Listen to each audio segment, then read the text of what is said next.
সেভাবে করণ না। তাহলে একটা বাক্যের মধ্যে আমরা কিন্তু তিনটে কারক পেয়ে যাচ্ছি, তাই না? পাচ্ছি না?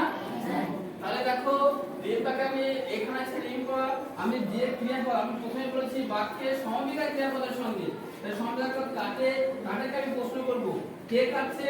রিমা। রিমা কি কারক হবে? হলো কি কাটে? কি দিয়ে কাটে?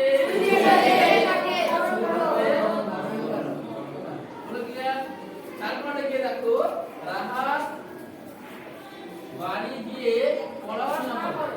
কে করে? প্রশ্ন করো করে কে? যে সময় লেখা কোনটা? করে লেখা বসে কে করে?